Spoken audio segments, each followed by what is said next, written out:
Alright, we should be live. Microphone looks good. Window capture is good. Alright, we're back. Working on Mr. House, President and CEO. This is what he looks like in case you haven't seen him. We are finally, deep enough into Thunder Junction where there are some interesting cards to build around, but we're gonna do the Fallout Commander while we wait for the full list to come out, so I can decide which one I want to do first. Because I think Thunder Junction's got a bunch of very interesting legends. Um, so I didn't stream yesterday because my water heater exploded, and not like Mythbusters shot through the house, exploded, just decided to disperse all of its water in the basement. So that was all day yesterday, and then work kicked my ass after that. So it had such a slow week, and yesterday was just absolutely relentless with customers. So anyway, so we're gonna work on Mr. House today. So we finished on the Commander decks last time, so I have Commander Legends here. I tried Commander Legends on Scryfall, and organizing by number doesn't help there, but it does with Baldur's Gate, it looks like, so we'll be able to do that much easier afterwards. So we're just going to go through Commander Legends, and we'll have to ignore all of the cool cards from other sets like a Braid here and a Kiri and whatnot, because they're already in their own thing, and we already looked at them, or will look at them when we get to it. Anyway, Chroma. No. No, with her and her, I care about all the keywords among my other creatures. That way I can give them all +1/+1.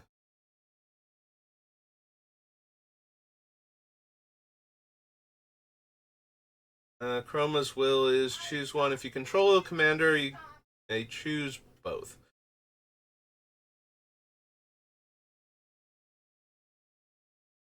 Flying Vigilance, Double Strike, Lifelink Indestructible, Protection from all colors. I think we are protecting our guys much better with our other things, so don't really need that. I mean, protection from all colors and double strike is nice when our commander's out, so that way we can just attack and probably kill some of our opponents. Unless they have a lot of colorless creatures sitting around, since we should have tons of little robots. I think we need Alina. Solemn Ritualist. Put a 1/1 counter on each of up to 2 target creatures whenever a non-token creature you control with a 1/1 counter dies. Well, it's not even close to what we're all about, so. Axe. Also, I was going to say, I think it's from Modern Horizons or something. Reprint. For Valor. Pay 3, put a 1/1 counter on it. What are the other sets for this? Jumpstart Historic, Double Masters, Jumpstart 2022. So this thing originally appeared here then, right? This is the set it's first from. I don't care about being the Monarch. Attach any number of auras and equipment. Not really what we're doing. Attacks, I may discard a card when I do. Target creature defending player controls gets -X/-X, where X is the number of artifacts I control plus the number of artifact cards in my graveyard. So when it attacks, I get to kill a creature, basically. Like, our robots are artifacts, like they actually are the artifact subtype, and then treasures. So technically we can kill probably anything on the board that's not, protection from black or hexproof or something, but it has to attack, and it's only a 3/2, so it's not that impressive. Yeah, I don't think so. If I actually had the ability to discard a card to give a creature -X/-X once per turn without getting this thing into combat, and I could just turn a land in the middle to late game into a removal spell, that would be fine. Look at the top 6 cards of your library. You may put in aura or equipment. Not what we're doing. You don't really cascade all that much, so if at all. Bell Borka. It's equal to the greatest number noted for it this turn. At the beginning of your upkeep, exile the top card of your library. You may play that card this turn. No. Enters the battlefield, choose a color, has protection from that color, doesn't remove auras and equipment you control already attached to it. Revelation, Blackblade, Blade Griff Prototype, no. Sunsteel, no. I think this is from the actual Commander deck associated with Commander Legends, like one of them.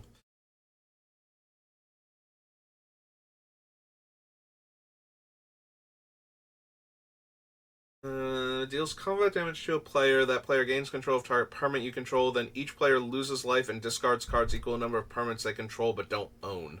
The problem is giving away the treasure means that they can sacrifice the treasure before I get to give them anything else with Blim. So they don't get to sacrifice the treasure until Blim is completely done resolving. So they don't get a chance in between when I hit them and give them the treasure and when he goes to count the number of things to stop them from losing the life and discarding a card. But after that, they can sack the treasure and that'll be the end of it. So it's Cascade, no. Brazen Freebooter. Pirate you control deals damage to your opponent. Exile the top card of each opponent's library. Oh, each of those opponent's libraries. You may play those cards this turn and may spend mana or mana of any color to cast the spells. Don't think so. Briarblade Adept. No. Burning Anger. Flame. Coastline Marauders. Codex Shredder. Coercive Recruiter. No.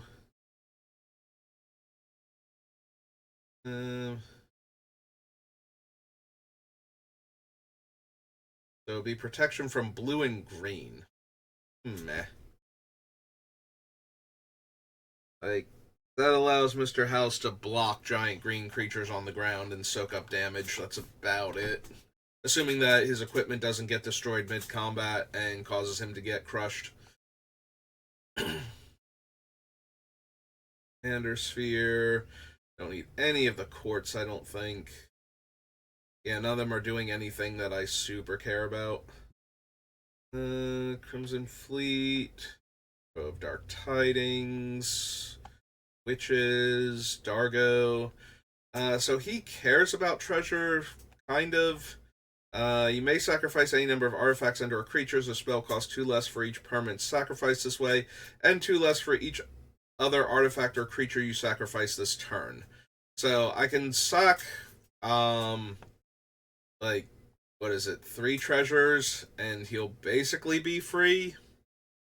And I'll have, like, 1 mana floating, or 2 mana floating. Because 3 treasures would knock 6 off the casting cost. One of the treasures would be the red, so I'd have 2 mana of any color floating after that.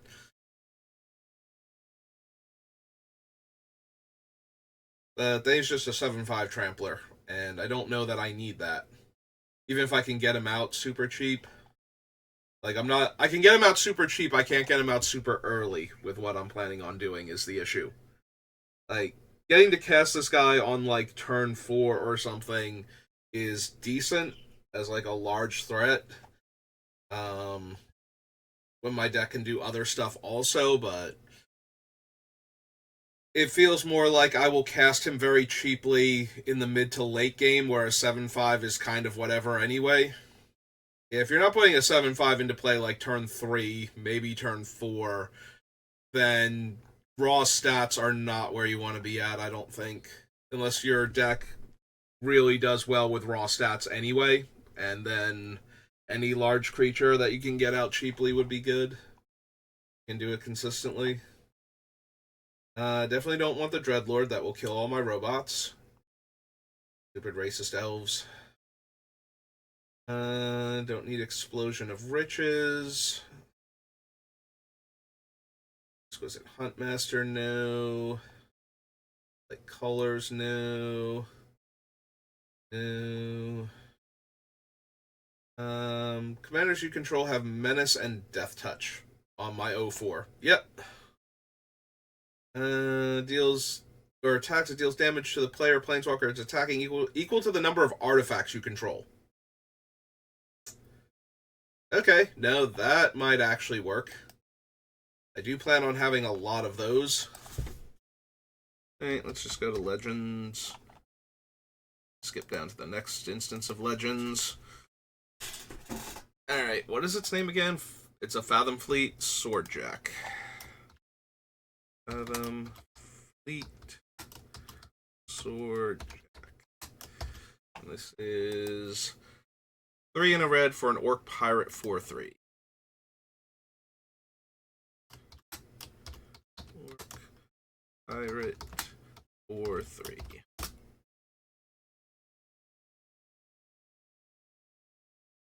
Don't need Feast of Succession. Yeah, being able to actually just deal damage based on the number of artifacts without having to connect first or anything. Like, as soon as I turn it sideways, it's going to deal that damage to that player. So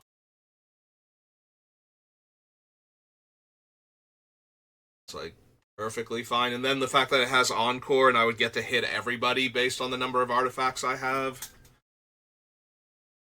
is a one-time deal. So even if I attack with it to weaken a player and then it dies, we can still get everybody in range potentially. Commander spells you cast have Cascade. Meh. Frenzied Saddle Brute.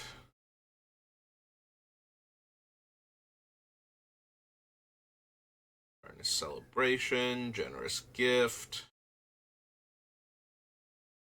Again, the Arcanum Weaver. Sacrifice an enchantment, return target enchantment card from your graveyard to the battlefield.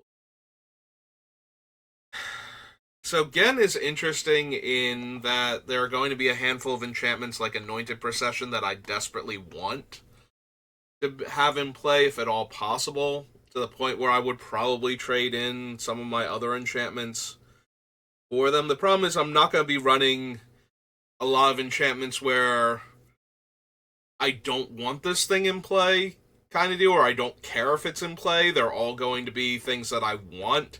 So it will be more along the lines of, do I have one of the ones I want less, and one of the ones I need is in the graveyard? Like trading in Smothering Tithe when it's not really doing much anymore for Anointed Procession, or something like that.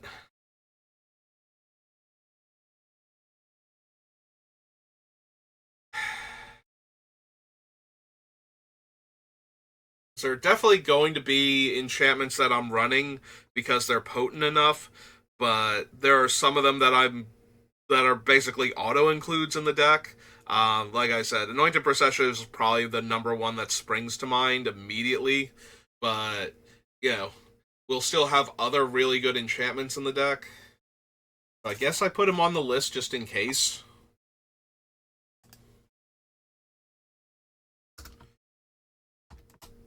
Ghen Arcanum Weaver. Weaver is red, white, black, human wizard, 2/3. Like, the biggest thing stopping Gen from making it into the deck is that it's a creature that needs to tap to do the ability, which means that I have to cast it, have it on the table, and be extremely vulnerable for a turn, and then get to pay 3 mana and sacrifice an enchantment to get back my one Doomsday enchantment that's already been dealt with once, assuming it's in the graveyard and not in exile. Which it still might be worth playing. They have to see exactly which enchantments I'm going to be running and how many of them and how important any individual one is to my strategy. Because if they're all too important, then I don't have one I can sacrifice to get one of the lost ones back. So that's not going to work.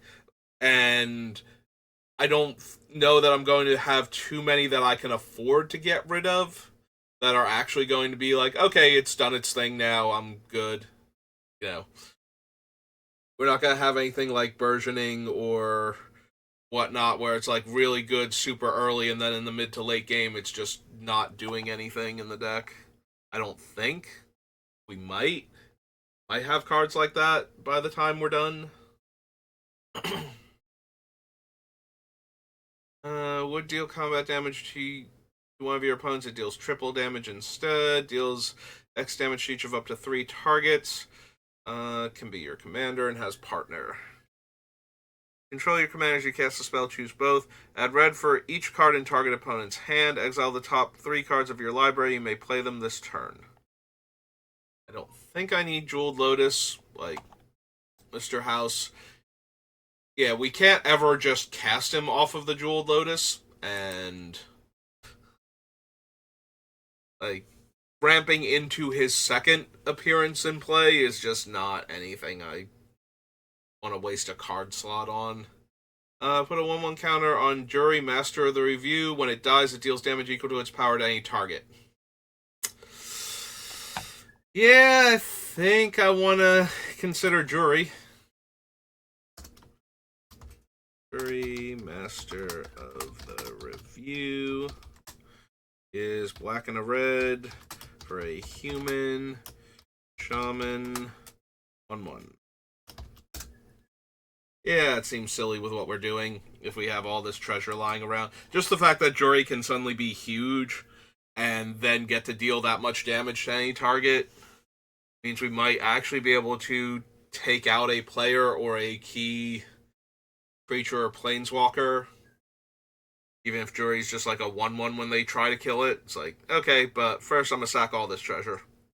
And it's a mana ability too, so you don't get to respond to that. And then all the well, then it's a bunch of triggers on the stack, so they could kill Jury again in response, but to stop him from doing the cool thing, I guess. But it really depends on who killed him the first time and who needs to kill him now, whether or not that's even viable.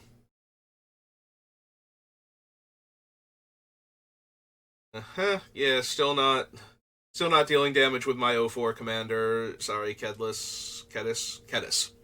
I don't know why I thought there was an L there. Don't need the Lieutenant. Keeper of the Accord. Nobody should control more creatures than me, unless they're a very dedicated token deck. More lands than me is a lot more possible, but then I just get a plains. Whenever a commander you control attacks, put a 1/1 counter on it. There we go. That will allow Mr. House to do things. We're still not doing it, though. Sacrifice 3 other artifacts and or creatures. Look at the top 3 cards of your library. Put 2 of them in your hand and the other in your graveyard. I mean, we should be able to create enough fodder that Keskit can actually do his thing consistently. So, Phyrexian Human Artificer. That would help if I wrote his name first. Keskit, the Flesh Sculptor. Flesh Sculptor.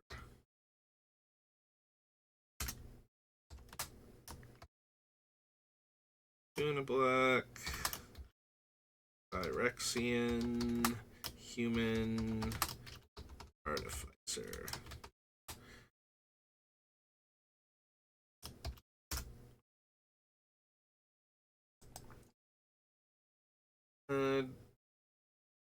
Kinsbale, I don't think. Don't need Lysa. Excuse me. Choose another target creature its controller may exile with an Aegis counter on it. Return all exile cards with Aegis counters on them to the battlefield under their owner's control.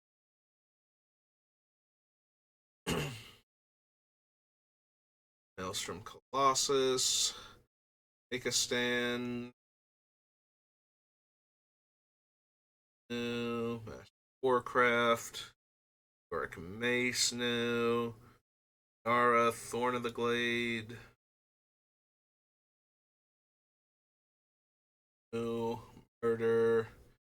Here, it's the one that cares about tokens. Whenever a token you control leaves the battlefield, put a 1/1 counter on it. When it leaves the battlefield, create a number of 1/1 green elf tokens. Whenever a token you control leaves the battlefield, each opponent loses a life and you gain a life. Yeah. I don't know about Nadir himself as a 6-drop 3/3. Like, he's fine, but not great. But I definitely want his Nightblade. Adier. IGHTBLAD.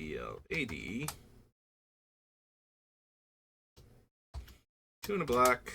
Elf Warrior. 1/3. That's true. This is going to be a good Mirkwood Bats deck, isn't it? Alright, fine. Fine, we're making a ton of tokens. It'll just make it a lot less interesting if I try and build the new Kemble. Like a week or two. Nightshade Harvester. Really anything we're caring about? No. Opposition Agent.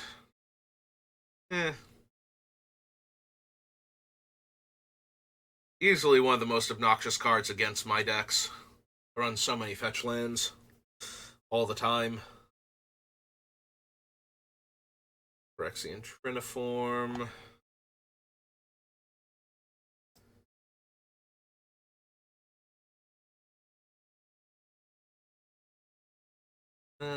Sacrifice each other creature you control. No. Port Razor. No. As long as it's your turn, creature tokens you control get +1/+4. Making the robots 4/7s on my turn isn't really doing much. Other than making it that much harder to kill them in combat. Like, if I made them 4/4s, like a 5/5 can jump in front of them and eat them, but if they're 4/7s, then a 5/5 kind of bounces off of them harmlessly. But that's still not that impressive.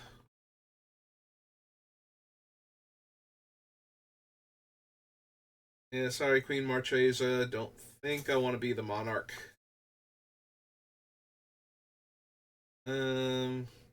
Target players exchange life totals, and I get the horror based on the difference.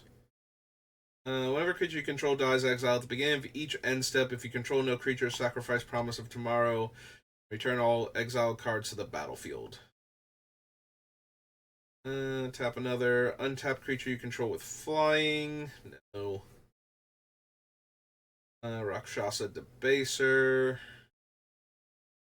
Put target creature card from defending player's graveyard onto the battlefield under your control. No. Not really anything my deck cares about.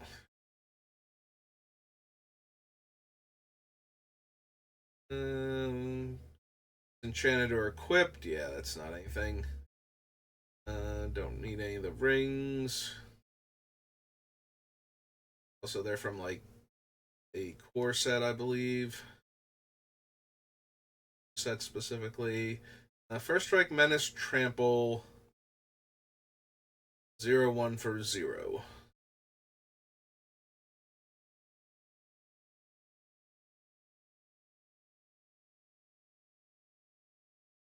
Sundial, Sengir the Dark Baron. Not really anything I'm doing. +2/+2. Attacks the player with the most life or tied for the most life. Make a 4/4 angel token that's tapped and attacking that player.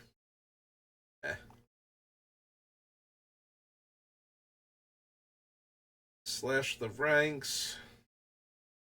Oh. Eternity, don't think so. Soulfire Eruption.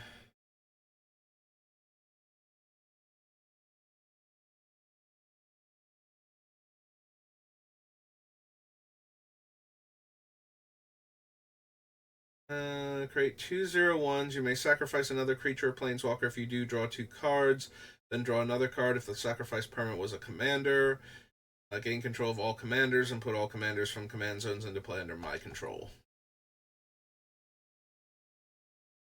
Beginning of each end step, create X11 white spirit creature tokens, where X is the number of tokens you created this turn. Create X11 white spirit creature tokens with flying, where X is the number of tokens you created this turn.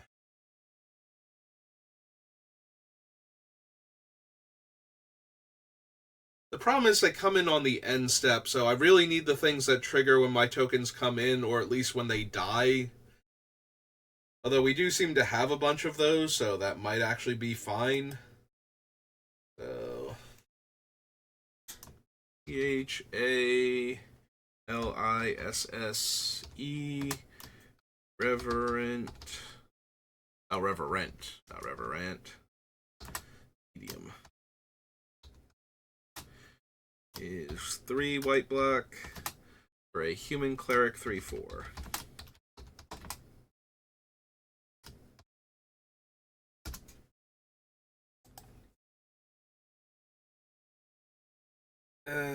Tiana, Timely Ward, Ormod, really. Triumphant Reckoning. All artifacts, enchantments, and planeswalker cards. Yeah, I think I'd rather just... Like, I'm not planning on running a bunch of planeswalkers, so we probably just want Brilliant Restoration if we're going to do that. Alright, one more page. We're all the way through Commander Legends. Reprint. That... Dragon, Fallout, Torrent, New, Lightning, Vow of Torment. Oh yeah, I just passed over Vow of Duty entirely. I don't think I need Wheel of Misfortune here. Byleth, Soul of Steel. Draw a card for each aura and equipment attached to it.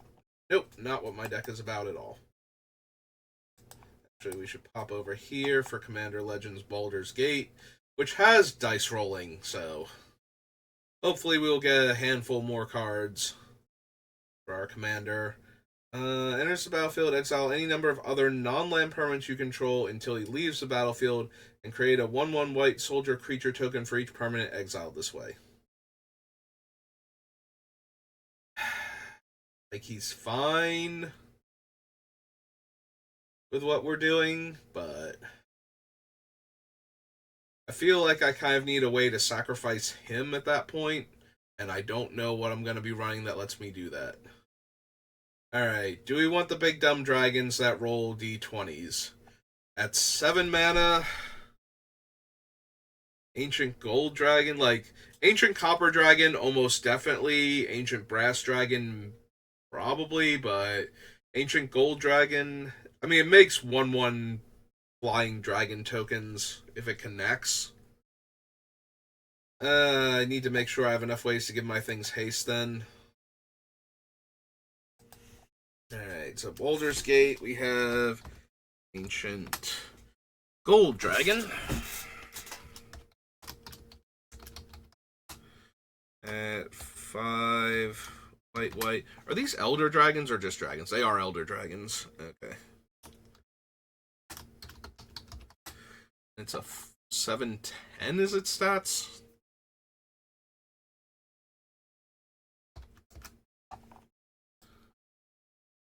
Archivist of Ogma. Yeah, it's not something I'm not trying to make them search, and I don't care if they search. Yeah, a lot of the times I build commander decks more around trying to do what I'm doing rather than reacting to what opponents are doing.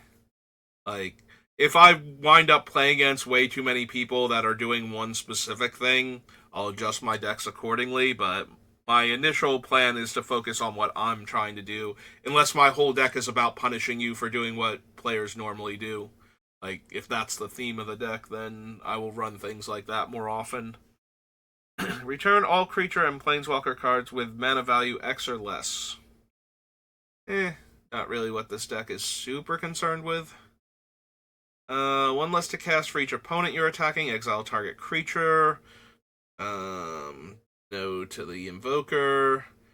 Enters the battlefield, exile target non-land permanent opponent controls and all other non-land permanents your opponents control with the same name as the permanent until banishment leaves the battlefield.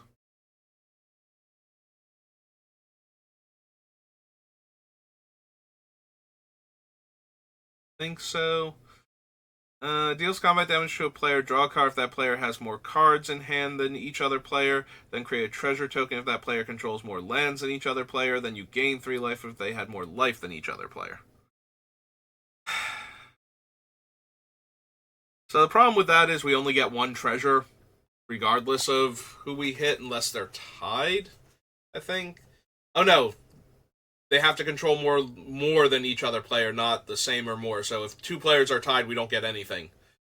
So yeah, it's even worse.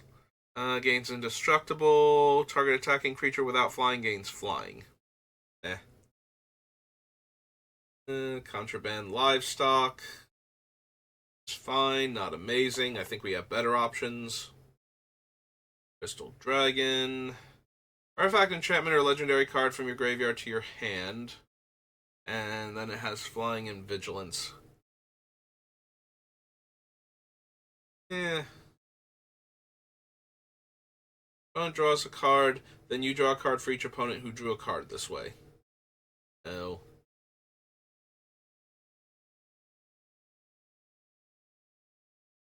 Where X is the number of tokens you created this turn, put one of those cards in your hand and the rest on the bottom of your library in a random order. So as long as I've created at least 1 token this turn, I draw a card. And if I've created more than 1, I draw a card for each time I've... Or I get to look at that many cards and then get the best card out of them.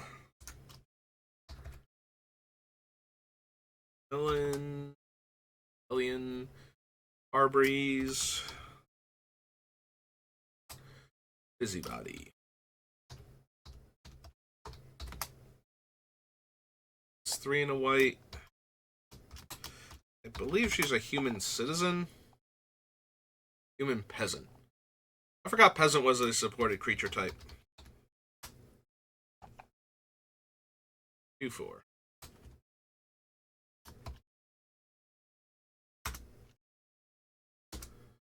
There we go.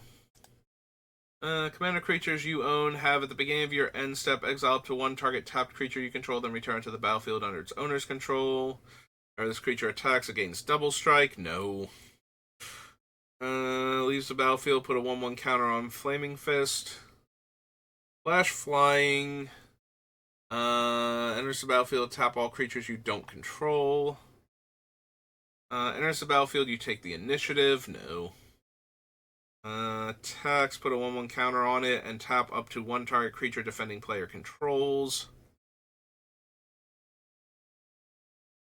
I don't think I need the Naga. Destroy target creature with power 4 or greater, scry 2. Nope.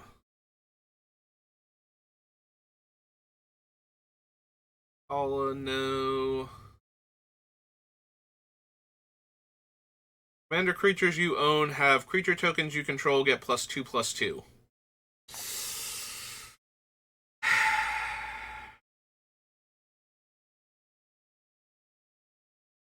So, how much?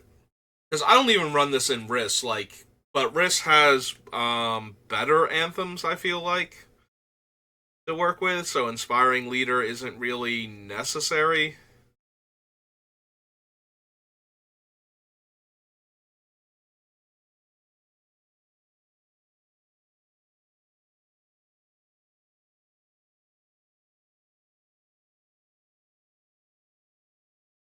Yeah, I don't know that I need Inspiring Leader for Mr. House any more than I need it for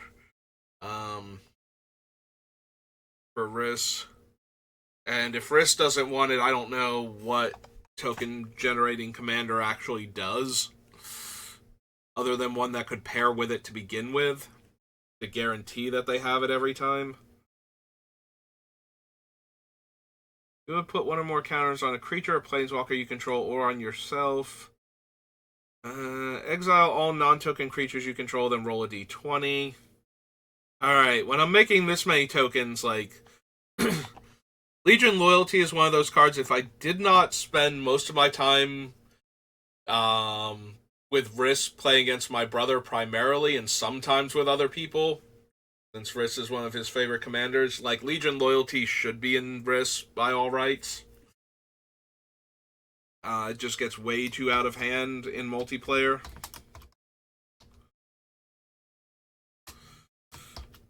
So I think I will consider it for Mr. House.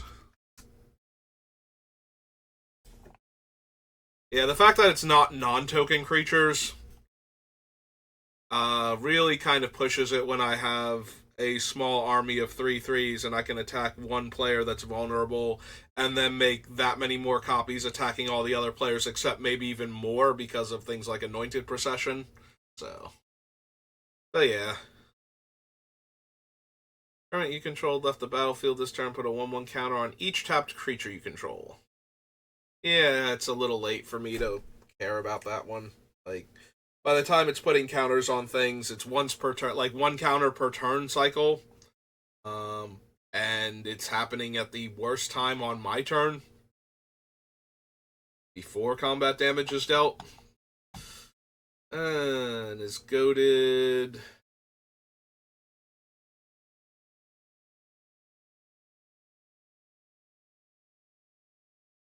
Commander creatures you own have, when this creature enters the battlefield and at the beginning of your upkeep, each player may put 2/1/1 counters on a creature they control. For each opponent who does, you gain protection from that player until your next turn.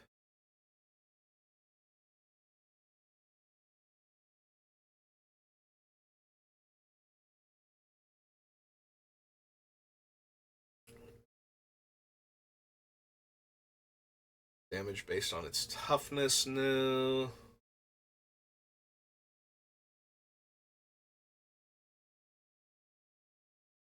Recruitment drive. Enters the battlefield, you may return another permanent you control to owner's hand. Enters the battlefield, draw a card. If an opponent controls more lands than you, search your library for basic planes. Choose a creature you control, then each opponent chooses a creature they control with equal or lesser power. If you chose a creature this way, exile each creature not chosen by any player this way.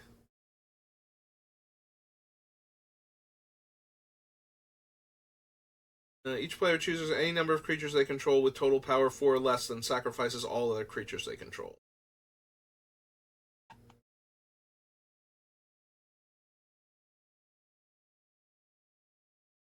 Unicorn, Stone Skin.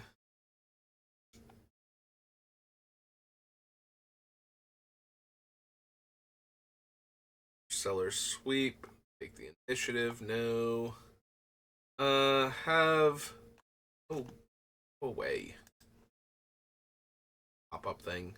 Have whenever a creature attacks a player, if no opponent has more life than that player, for each opponent create a 1/1 white soldier creature token that's tapped and attacking that player. No.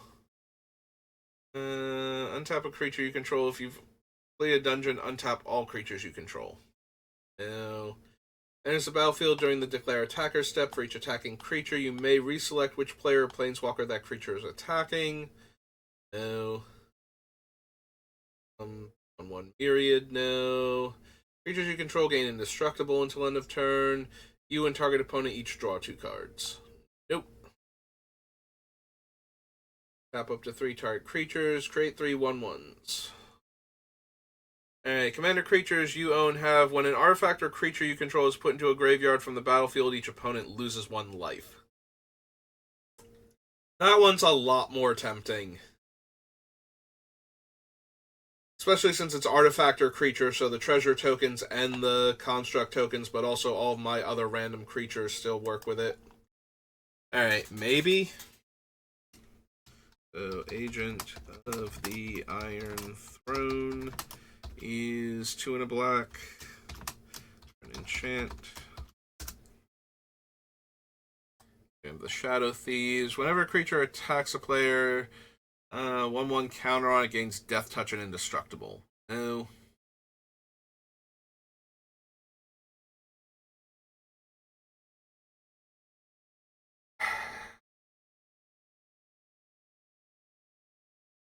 So the biggest upside to the Altar of Baal is I definitely will have enough creatures that I can afford to sacrifice them to this thing, and I don't care about them getting exiled because we should be able to make more than enough tokens to get back our real creatures.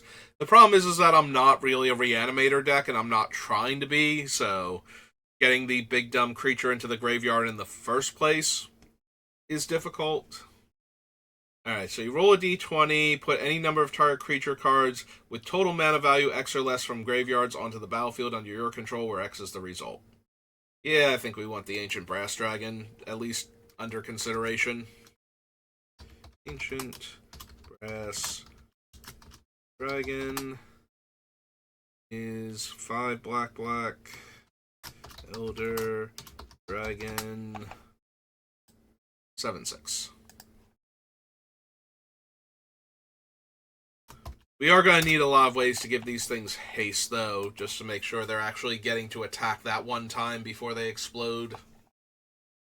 Because all of the ancient metallic dragons should explode basically as soon as they hit the table, if at all possible for the opponents. For each non-token creature destroyed this way, create a tapped treasure. That's just rude. Not letting me collect treasure for all my dead robots. Really, there's got to be something worth salvaging in each one of them.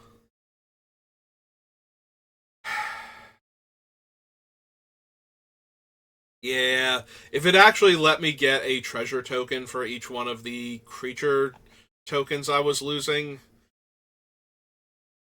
that would be super helpful, but I think killing all of my stuff and then getting the treasure afterwards is not exactly where I want to be. Despite the fact that I do want treasures and probably need some kind of wrath. Like, I'm more inclined to run the white ones, though. Like, Austere and Farewell. The most likely candidates. It's reprints, Cloud Kill, or Access the Greatest Mana Value. No, because that exactly kills all of my little robots. This creature gets +X/+O, where X is the number of creature cards in your graveyard. No. Cultist of the Absolute. No. Elder Brain. All cards from that player's hand. No, not really what this deck is all about. Enters the battlefield, destroy target enchantment and opponent controls, lose life equal to its mana value, or creatures you control gain Death Touch.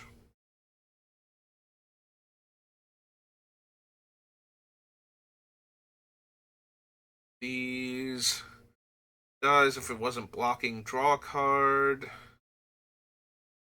One or more creatures you control become blocked. Each blocking creature gets -1/-1.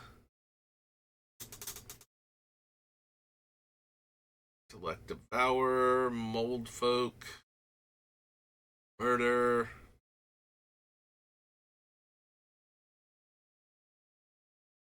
Miracle. Roll a d20. Choose an opponent. That player sacrifices a creature. Each opponent sacrifices a creature. Each opponent sacrifices a creature with the greatest power among creatures that player controls. No. +2/+0 menace. No. One or more permanents you control leave the battlefield. Scry one. When it dies, roll a d20. I need stuff that rolls d20s more often. Yeah, these once per turn or like one-shot spells that roll a die to determine what they do are not exactly what Mr. House needs. So,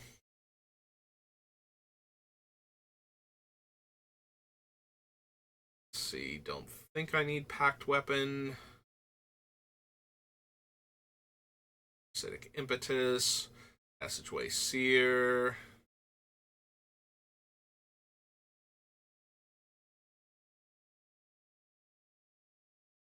Loft Adventurer. New.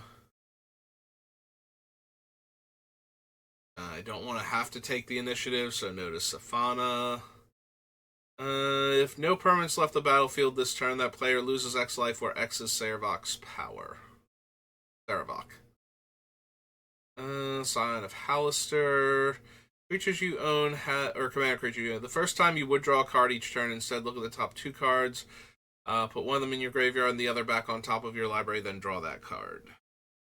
Sacrifice another creature, draw X cards, where X is that creature's power. I think so, Shadowheart. Beginning of combat, on your turn, mill a card. Then if there are 4 more, put a 1/1 counter on target creature. No. I have the Skullport Merchant. Sacrifice another creature or an artifact. For each opponent, you mill a card. Then return that card from your graveyard to your hand unless that player pays 3 life. Think so. Pay life, sack the Sturge, draw a card. Mill 3 cards, then return a creature from your graveyard to the battlefield. As Dragon New, Underdark Explorer. New, Vicious Battle Rager. There are 4 more creatures. You get to return 1 at random. Beginning of your end step, if a permanent you controlled left the battlefield this turn, each opponent loses 3 life. Easy enough to trigger, but not really worth it, I don't think. I'd rather have something that's making them lose a life per thing and be able to dump all of them in the graveyard. And there are plenty of things that can do that. Tax, you may pay a life to make a treasure. Eh. Alright. Tax, you may discard your hand. If you do, draw a card for each player being attacked.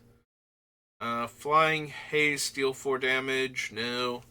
Ancient Copper Dragon, absolutely. Out of all of the Ancient Dragons, Ancient Copper is the one that will almost definitely make the deck.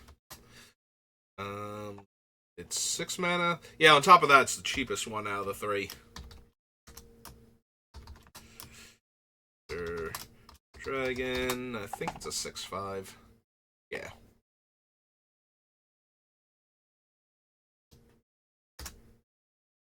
Alright. Baylor. Attacks or dies, choose 1 or more, must target a different player, target opponent draws 3, then discards 3 at random. Target opponent sacrifices a non-token artifact. Deal damage to target opponent equal number of cards in their hand. Scorching Ray, no. Enters the battlefield, you take the initiative.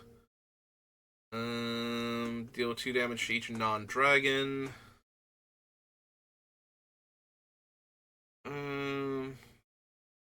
Yeah, I don't need Caves of Chaos Adventure. Up to 3 target creatures can't block this turn, then goad them.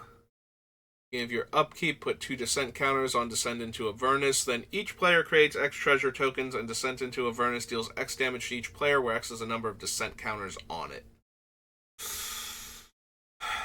I don't think I'm making good enough use of the extra treasures. Like, getting the 2 extra treasures is amazing when I'm ramping into all these cool things and or dealing incremental damage to the opponents like this plays very well into my strategy. Just getting more treasures to activate House more often is not a good use of the treasure, I don't think. Commander creatures you own have at the beginning of your end step, if a source you control dealt 5 or more damage, make a dragon. No. Deals damage to target creature or planeswalker equal a number of lands you control. Trample Myriad. Number of lands defending player controls. No. I don't need Dying Dragon. Gain control of target creature you don't control until end of turn. Untap it, gains haste and Myriad. Fireball. Or another dragon enters the battlefield on your control, make a treasure. I am not planning on having that many dragons, so... sorry, Gainax. Don't need the Enforcers. Cost 1 less. Menace and Myriad. Whenever a creature attacks a player, if no opponent has more life, that player you may create 2 treasures. But it has to be the one attacking, so... Don't think so. You may sacrifice another creature or an artifact. If you do, create a 4/1 black skeleton token with menace that's tapped and attacking. Eh. Whenever one or more artifacts enter the battlefield under your control, it deals that much damage to each opponent. Yes. Yes to Ingenious Artillerist. Ingenious Artillerist. 2 in a red. Human Artificer, I'm guessing. Yep. Human Artificer. It is a 3/1.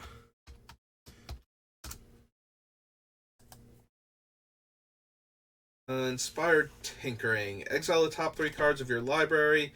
Till the end of your next turn, you may play those cards. No. Vicious Mockery, no. Javelin of Lightning. I was about to say Javelin Lightning. +2/+0 and has first strike and equips for 4. If it's your first combat phase this turn, untap all attacking creatures that gain first strike. And there's an additional combat step. No. Cast a non-creature spell. Target creature gets +X/+O. Nemesis Phoenix. Attacking creatures get +X/+O until end of turn, where X is the number of players being attacked. Draw a card. Patron of the Arts. No. Whenever one or more creatures you control deal combat damage to a player, go target creature that player controls. Nope. Varian. +2/+2 and is goaded. Enters the battlefield, you take the initiative. No. When you cast your next instant or sorcery spell this turn, copy that spell X times. You may choose new targets. 1, sacrifice another creature or an artifact, deal 1 damage to any target. Probably not. Enters the battlefield, make a treasure. You sacrifice 1 or more treasures. When you do, up to that many target creatures gain double strike. No. Attacks, go target creature and opponent controls. That exiles the top card. 3 damage to each creature, 3 damage to each creature not chosen this way, and 6 damage to each creature your opponents control. Nope. Haste and Myriad, no. Gives double strike and can double the creature's power. Wonder. Sacrifice an artifact or creature, exile the top card of your library, and you may play it. Magic Surge, no. Wrathful Red. If you would roll 1 or more dice instead, roll that many dice, +1, and ignore the lowest result. Whenever you roll 1 or more dice, put a 1/1 counter on Will.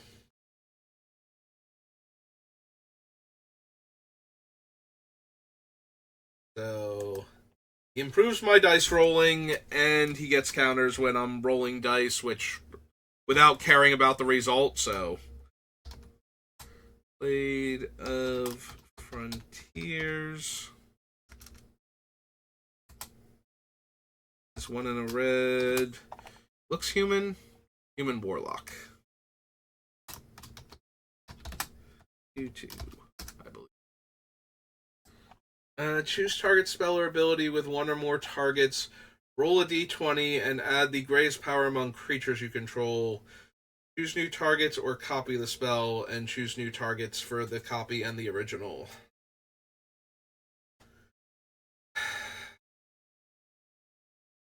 Yeah, I'd still rather just have Deflecting Swat, and I don't think I have room for both. Make a treasure, and it can't block. We need that.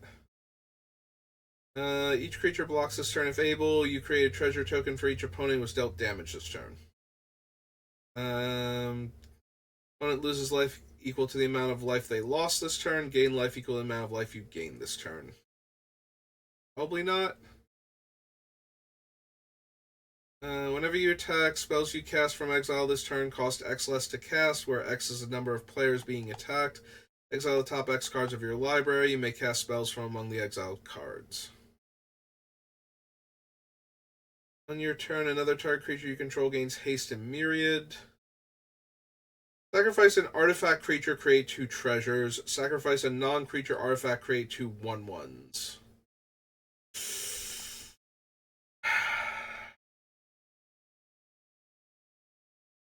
Like, that's fine, but it's not fast enough. Like, I need a lot of ways to untap him at that point to make the thing work. Otherwise, I'm spending 3 mana on a 3/3 that's turning one of my treasure into two 1/1s, or one of those 1/1s, or maybe one of my 3/3s into two treasures. And neither one of those is particularly powerful in and of itself. Create a treasure token for each creature that died this turn. And it's only my end step. So probably not.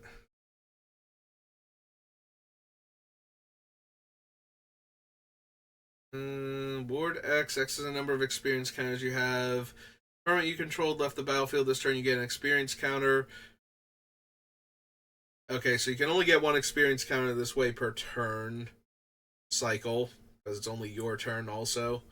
But we could definitely hit it consistently. Creatures I control get +1 power for each experience counter. Eh. +1/+1 in lifelink. If a creature card was put into your graveyard from anywhere this turn, create a 1/1 devil creature token with when this creature dies, it deals 1 damage to any target. I don't need any Arcane Encyclopedia, Arcane Signet, Bag of Holding, Cells, Burnished Heart, Fox, no. Canter of Endless Water, no. Drillworks Mole, Dire Mimic.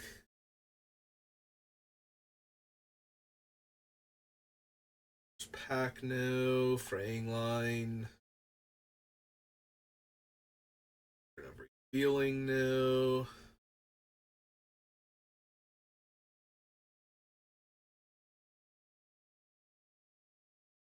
Duo Drone, Root, Meteor Golem, Servant, Trample, Ward, discard a card. Becomes crewed for the first time each turn. If it was crewed by exactly 2 creatures, it gains this combat damage to a player. Draw 2 cards until end of turn. It has crew 4. Mindstone, Mirror of Life Trapping. Enters the battlefield, exile target player's graveyard, deals combat damage to a player, may put a creature card. Yeah, I think so. Search my library for 2 basic land cards and or gate cards, reveal those cards, put one of them onto the battlefield tapped and the other one in my hand, and then shuffle.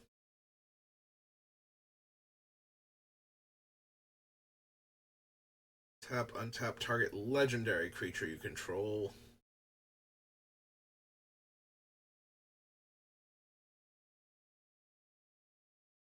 Rug.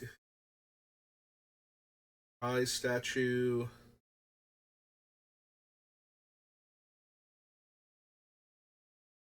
Reprints. Don't need Stone Speaker Crystal, I don't think.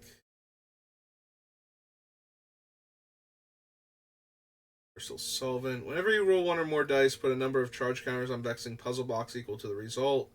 Tap, add 1 mana of any color, and roll a d20. Move 100 counters from Vexing Puzzle Box, search your library for an artifact card, and put it onto the battlefield, then shuffle. Yeah, I think we'll try that one. It's a mana rock that lets me roll a die every turn, on top of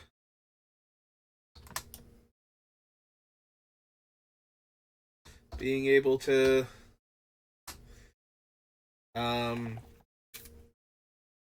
potentially tutor an artifact. Puzzle box is 1 word, right? Okay, so oops. So it's 3 for an artifact. Yeah, as long as we have artifacts worth tutoring, and even if we don't, if we have like playable artifacts at all, and this thing is letting us roll an extra d20 every turn, kind of in for it. Alright, now we just need to find the unique cards from the commander sets, which are down here. Top card of your library, anytime you may cast Cleric, row the party cards. If you have a full party, put a 1/1 counter on each creature you control, and those creatures gain Death Touch. If you cast a spell that shares a creature type with this creature, draw a card. Think so. Spending player loses X life, and you create X treasures, where X is the number of creatures in your party. So always makes a treasure on her own. Probably have a couple creatures of the type, but yeah, of the appropriate types, but I don't think so.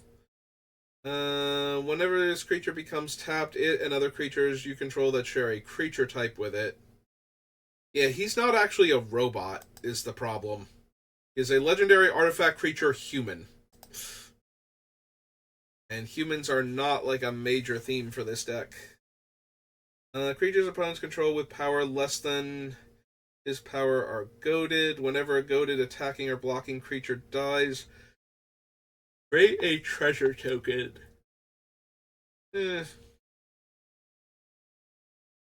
Whenever you cast a spell from exile, this creature deals damage equal to that spell's mana value to target opponent.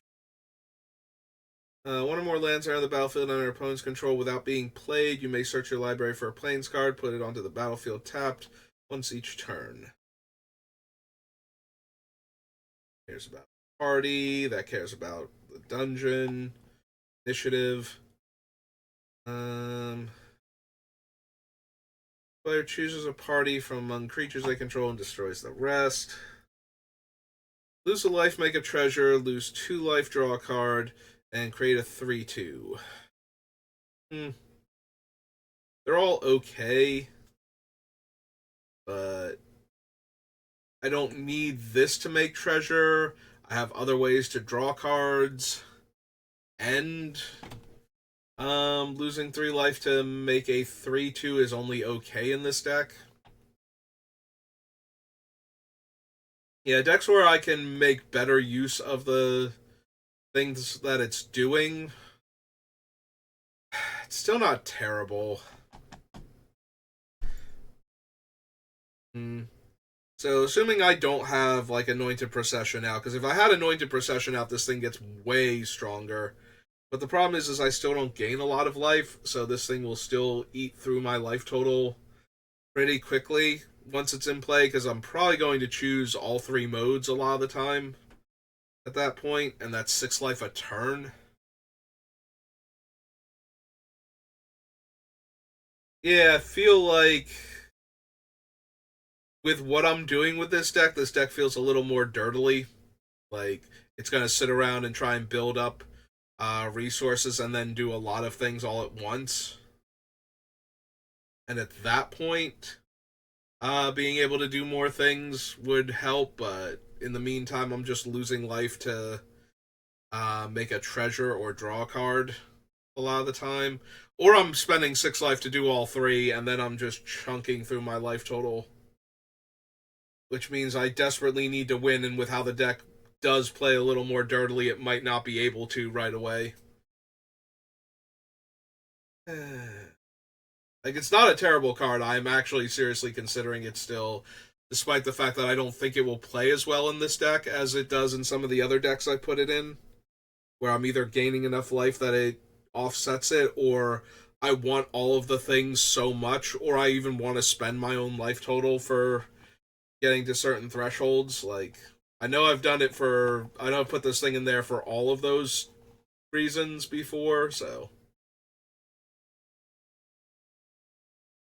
I just don't think this is the deck that wants it. Exile the top card of each opponent's library. You may play those cards. Whenever a non-land permanent opponent owns enters the battlefield under your control, they lose life equal to its mana value. From a graveyard onto the battlefield under your control with a corpse counter on it, you take the initiative. Exile instead of putting it anywhere else. Don't need the Doom Guide. From an opponent's graveyard, if you do create a token that's a copy of it. Menace, goaded creatures can't block. Whenever you cast a non-creature spell, go target creature an opponent controls. It's the monstrous goad creature. Delayed blast fireball. No.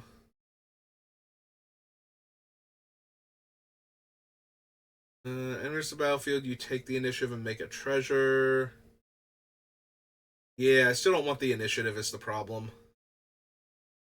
Not casting many of my spells from exile, so no Nalfeshni. Double strike counter on target creature. Goad each creature that has a double strike counter on it and has overload. Don't need the tome. And that appears to be it. Alright, so we're an hour and 5 minutes to get through Commander Masters and Commander Masters Baldur's Gate. Alright, I think I'm going to call it there, take a little bit of a break, and then come back and do some drafting, and we'll see how that goes. If that goes poorly, we might switch over to some Hollow Knight, even though I'm totally lost and have no idea where I'm supposed to be going right now. But yeah, I think we're good for right now on building Mr. House, so we'll call it there, and I will see you next time. A good rest of your day.